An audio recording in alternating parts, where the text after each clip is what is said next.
the most obvious difference in battlefield healthcare in a conflict with Russia versus what we experienced over the last 20 years will be the sheer numbers of casualties.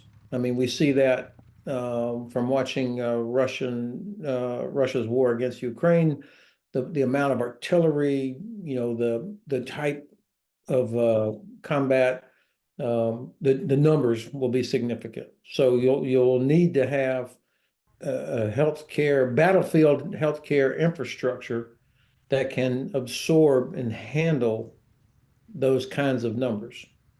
I would not think or say that, we don't know how to do this anymore, or it's a lost art.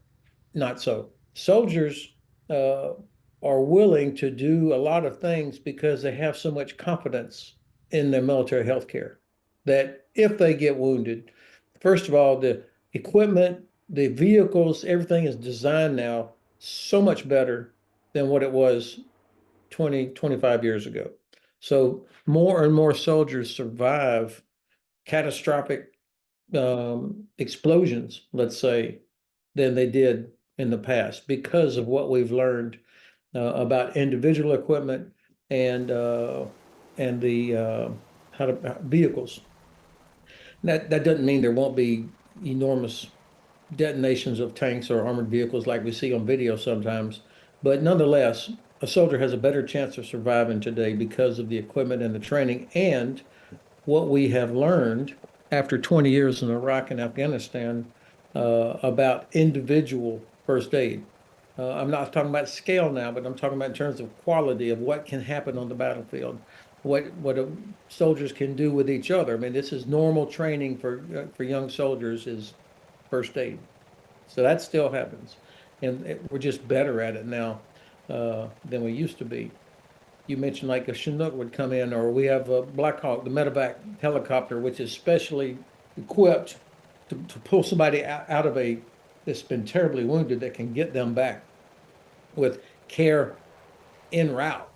Um, Depending on the where and the what and the how, it will be much less likely that we have helicopters flying in and out of a high intensity combat zone. So reliance on armored field ambulances, for example, or being able to put soldiers into the back of an armored vehicle to get them out of the immediate danger.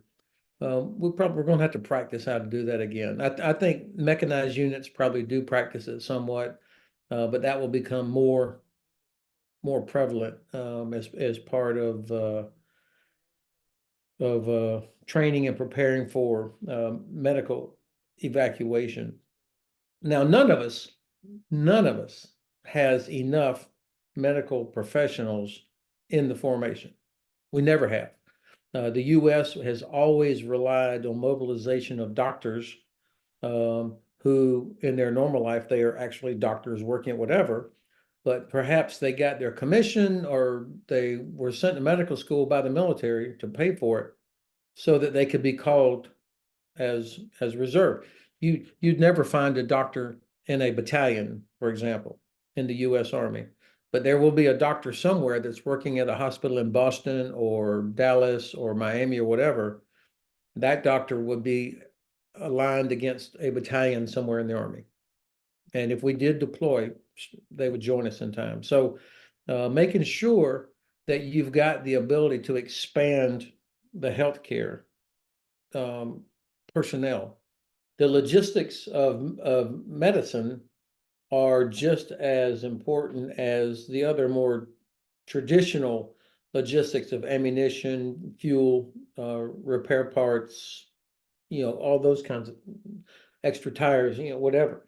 And I think because, medical logistics has unique handling requirements, whether it's storage of things like blood or certain medicines that have to be kept in a certain way or controlled, it's a little bit harder. And so you have to practice that as well as make sure you have enough. And you're right,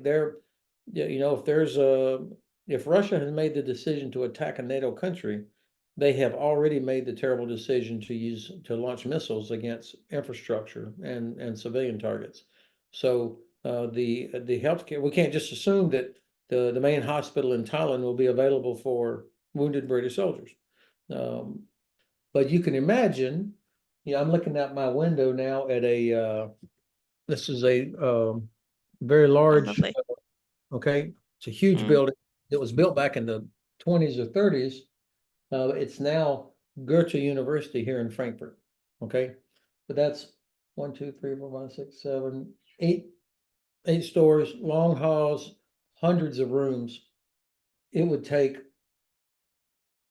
if the enemy had decided to really defend that place, you would probably need 2 battalions, so a brigade, just to capture, to enter and clear that building.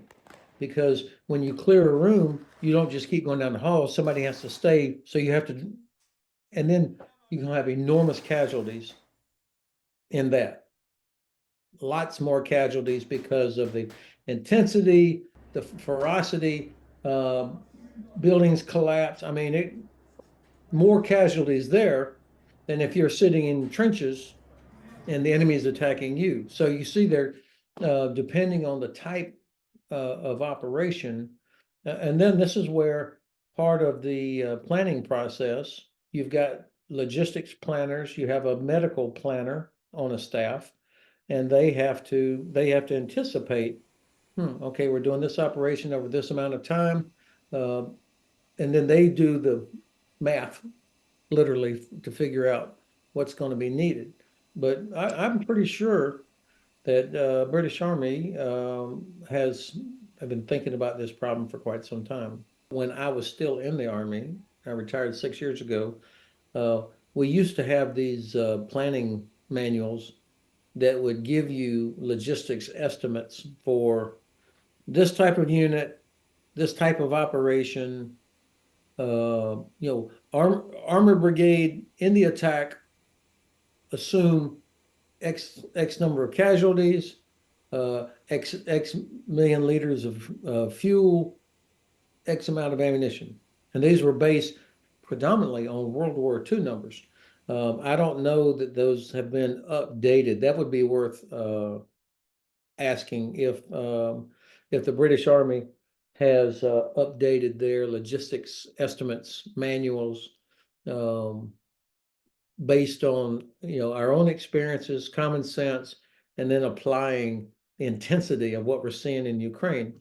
That would be quite useful. But you could get a sense of what casualties might be. Now, in Iraq and Afghanistan, we overestimated the number of casualties because we assumed it would, all these things would happen. We did not anticipate that the Iraqis would haul ass out of there as fast as they did.